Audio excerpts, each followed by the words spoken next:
ಬೆಂಗಳೂರು ಪೂರ್ವ ನಗರ ಪಾಲಿಕೆಯ ಆಯುಕ್ತರಾದ ಡಿಎಸ್ ರಮೇಶ್ ಅವರು ಬೆಳ್ಳಂದೂರು ವೇಸ್ಟ್ ವಿಯರ್ ಔಟ್ಲೆಟ್ನಿಂದ ಓಲ್ಡ್ ಏರ್ಪೋರ್ಟ್ ರಸ್ತೆ ಸಮೀಪದ ವರ್ಜಿನಿಯಾ ಮಾಲ್ವರೆಗೆ ಪ್ರಸ್ತಾಪಿತ ರಾಜಕಾಲುವೆ ಬಫರ್ ವಲಯ ಸಂರಕ್ಷಣೆ ಸರ್ವಿಸ್ ರಸ್ತೆ ನಿರ್ಮಾಣ ಹಾಗೂ ಪ್ರವಾಹ ನಿಯಂತ್ರಣ ಯೋಜನೆಗೆ ಸಂಬಂಧಿಸಿದಂತೆ ಸ್ಥಳ ಪರಿಶೀಲನೆ ನಡೆಸಿದರು. ಕನ್ಸಿಡರ್ ಮಾಡಿಕೊಂಡು ನೀವು ರೋಡ್ಗೆ ಪ್ರಪೋಸ್ ಮಾಡಿದ್ರೆ ಓಕೆ, ಇಲ್ಲ ಆಸ್ ಇಟ್ ಈಸ್ ಪ್ರಪೋಸ್ ಮಾಡಿದ್ರೆ ದೆನ್ ಪ್ರಾಬ್ಲಮ್ ಆಗ್ತದೆ ಅಲ್ವಾ?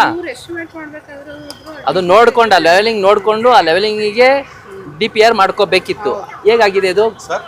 ಇವರೇನು ಹೇಳ್ತಿದ್ರೆ, ಈ ಸ್ಟ್ರೆಚ್ಚಲ್ಲಿ ಬೆಳ್ಳಂದೂರು ಟು ವರ್ತೂರಲ್ಲಿ ಭಾಳಷ್ಟು ಸತಿ ಫ್ಲಡ್ಡಿಂಗ್ ಎಲ್ಲ ನೋಟಿಸ್ ಆಗಿದೆ, ಅಬ್ಸರ್ವ್ ಆಗಿದೆ ಕೆಲವೊಂದು ಏರಿಯಾದಲ್ಲಿ.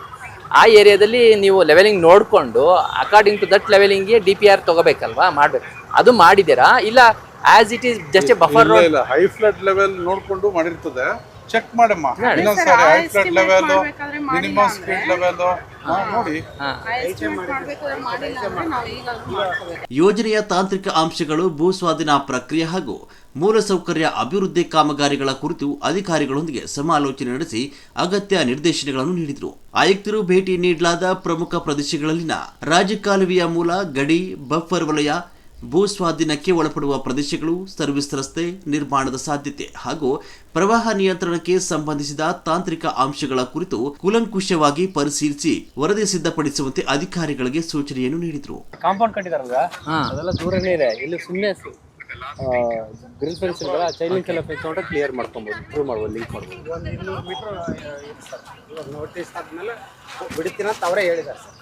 ಆಯ್ತು ಅಂದ್ರೆ ನೀನು ದಿನ ಪ್ರಯತ್ನ ಮಾಡಬೇಕು. ಸೊ ದಟ್ ಆ ಕಡೆ ಜಾಯಿನ್ ಆಗ್ಬೇಕಲ್ವಾ.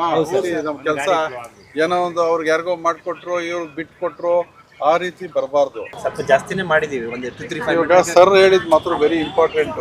ಈಗ ಕೊಡ್ತಾರೆ ಜಾಗ ಈ ತರ ಮಾಡ್ಬೇಕಾದ್ರೆ, ಆಮೇಲಿಂದ ಕೊಡೋದಿಲ್ಲ. ಒಂದು ಸಾರಿ ಯೂಸ್ ಟು ದಿಸ್ 15 ಮೀಟರ್ಸ್ ಅವ್ರಿಗೆ ಏನು FIR ಸಿಕ್ಬಿಡುತ್ತೆ, ಅವಾಗ ಅವ್ರು ಬಿಟ್ಬಿಡ್ತಾರೆ. Before we make this road ನಾವು ಯೂನಿಫಾರ್ಮ್ ಇಡ್ತು ಎಲ್ಲ ಹತ್ರನೂ ಇರಂಗೆ ಎನ್ಶೂರ್ ಮಾಡ್ಕೊಳ್ಳಿ.